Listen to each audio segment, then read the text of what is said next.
Hi everyone, welcome to our blog. Recently আমি একটা solo ট্রিপেতে গেছিলাম। তো সোলো ট্রিপে যাওয়ার যে এক্সপিরিয়েন্সটা সেটাই আজকে আমি সবার সাথে শেয়ার করব। আমার ট্রেনটা ছিল শিয়ালদা থেকে শিলিগুড়ি পর্যন্ত কাঞ্চনকন্যা এক্সপ্রেস। তো রাত 1:30টার সময় থাকার জন্য আমি অলরেডি শিয়ালদাতে পৌঁছে গিয়েই আমি কিছু খাবার দাবার কিনে নিয়েছিলাম ট্রেনেতে খাবো বলে। তো ট্রেনেতে উঠে যাওয়ার পরে আমি আমার লাগেজ সব কিছু ঠিকঠাক করে খাওয়া দাওয়া করে আমি আমার সিটেতে চলে যাই। আমার সিটটা ছিল আপারে। তো আমি তাড়াতাড়ি ঘুমিয়ে যাওয়ার চেষ্টা করছিলাম, কারণ পরের দিনকে 9টার দিকে আমি অলরেডি নেমে যাব। তো আমি পরের দিন সকালে যখন আমি ঘুম থেকে উঠি চারপাশটা দেখার জন্য, তো গিয়েই যেটা দেখি যে চারিদিক পুরো কুয়াশাতে ভর্তি। এত সুন্দর লাগছিল, মানে বোঝানো যাবে না। আমার গেটের ওখান থেকে আমার নিজের সিটেতে ফেরার কোনো ইচ্ছেই ছিল না। তো যাই হোক, কিছুক্ষণ থাকার পরে আমি তারপর আমার নিজের সিটেতে চলে আসি, কারণ আমার একটু চা খেতে ইচ্ছে ছিল সকালবেলা। তো চাটা খেয়ে ওখানে আমার সিটে ওখানে নিচের মিডিলে বা লোয়ারে যারা বসেছিলেন তারা সবই গল্প করছিলেন। আমি একটা ক্লিয়ার একটা আয়না দেখে আমি একটুখানি ভিডিও নেওয়ার চেষ্টা করছিলাম। যাই হোক, এরপরেই আমি শিলিগুড়িতে পৌঁছে যাই। পৌঁছে গিয়েই আমি অলরেডি আগে থেকে যাকে বুক করেছিলাম যে ড্রাইভার, তাকে আমি ফোন করি। তো তিনি ওয়েট করছিলেন স্টেশনের বাইরে। তারপরে আমি লাগেজ সব কিছু রেখে গাড়িতে উঠে যাই। তো গাড়িতে উঠে ড্রাইভার যিনি যে দাদাটা ছিলেন তিনি আমাকে দেখাচ্ছিলেন বেসিক্যালি রাস্তাগুলো, কোন রুটটা কোন দিকে গেছে। উনি তারপর আমাকে বললেন যে আমাদের ফার্স্ট কোন জায়গাটাতে আমরা ভিজিট করব। অনেকগুলো স্পট ছিল ওই দিনকে ঘোরার জন্য, দার্জিলিং পৌঁছানোর রাস্তাতেই যেগুলো পড়বে। তো ফার্স্ট আমরা যেখানটাতে দাঁড়াই একটা টি গার্ডেন ছিল। তো সেখানে উনি গাড়িটাকে সাইড করে রাখার পরেই তখন টি গার্ডেনে যদিও তখন কেউ ছিল না, তো আমি বেরিয়ে যাই একা একা হাঁটতে হাঁটতে। তো খুবই ভালো লাগছিল, নর্থ বেঙ্গল যারা এসছেন তাদের এই টি গার্ডেনগুলো বা রাস্তাগুলো এত সুন্দর। আর সেদিনকে ওয়েদারটা এত সুন্দর ছিল যে এতটাই ভালো লাগছিল আমার। তার উপরে সোলো ট্রিপ, তো একটা অন্যরকম এক্সপিরিয়েন্স। কেউ নেই, কোনো মানুষ নেই আমার সাথে, চেনা পরিচিত কোনো মানুষ নেই। তো তারপরে কিছুক্ষণ পরে দেখলাম আরও কয়েকটা ট্যুরিস্ট যারা ছিলেন তারা সবাই ঘুরছিলেন। তো ওখান থেকে অনেকক্ষণ আমরা ওই টি স্পটটাতে ছিলাম। কিছুক্ষণ পরে আমার ড্রাইভার আমাকে ফোন করে বলেন যে না আর বেশিক্ষণ এখানে সময় দেওয়া যাবে না, কারণ সামনে আরও অনেকগুলো জায়গা আছে। তো তারপর বললাম যে আচ্ছা ঠিক আছে চলুন, বলে আমরা আবার বেরিয়ে চলে যাই। তো এত সুন্দর লাগছিল রাস্তাটা, আপনারা দেখলেই বুঝতে পারবেন। তো এরপরেই আমাদের যে স্পটটাতে যাওয়ার ছিল আমরা অলরেডি পৌঁছে গেছিলাম, সেটা হলো কার্শিয়াং ভিউ পয়েন্ট।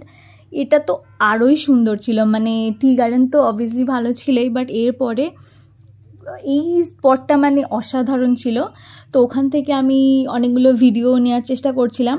কিছু ফটো ভিডিও নিয়ে আমি সোজা আস্তে আস্তে আমার গাড়ির দিকে এগিয়ে যাই, কারণ আমার নিজের ফটো আমি নিতে পারিনি বেসিক্যালি, যেহেতু একাই ট্রাভেল করছি। সুন্দর সুন্দর কিছু ভিডিও নিয়ে আমি সোজা গাড়ির দিকে চলে যাই।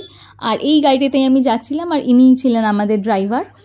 তো এরপরেই আমি আমার নিজের সিটেতে বসে যাই। এর আকাশটা এত সুন্দর ছিল, ওয়েদারটা এত সুন্দর ছিল, খুবই ভালো লাগছিল।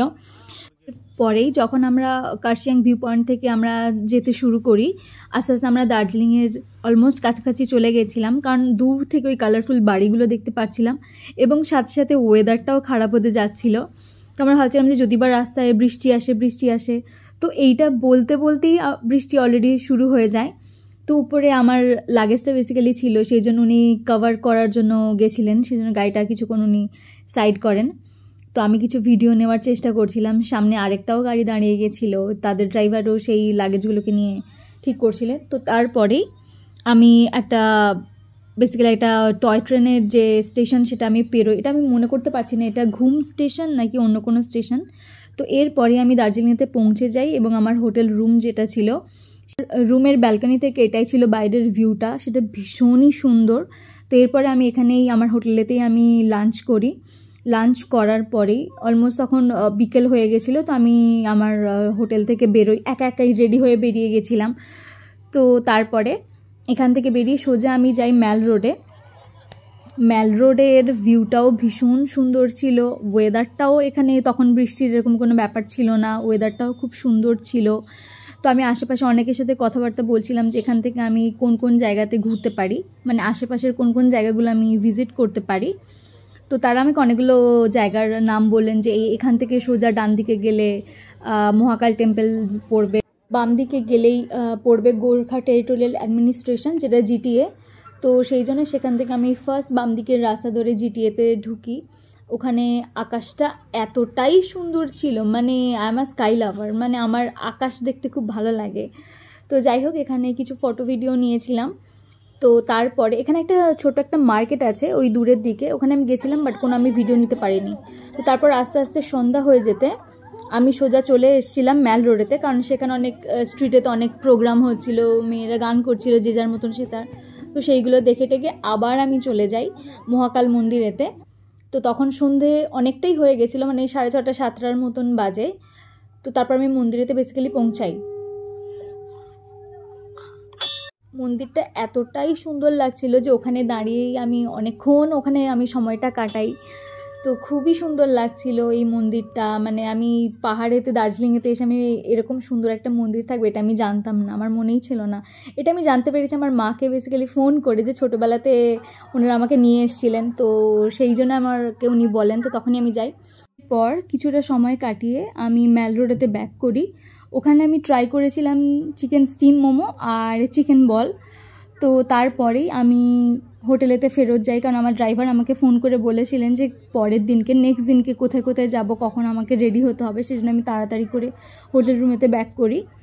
আজকের দিনকার কিছু কিছু ক্লিপস রইল আমি যে ফটোগুলো তুলেছিলাম আজকে। সো নেক্সট ভিডিওতে দেখা হচ্ছে দার্জিলিংয়ের সেকেন্ড ডেতে আমি কি করি, কোথায় যাই। Thank you for watching.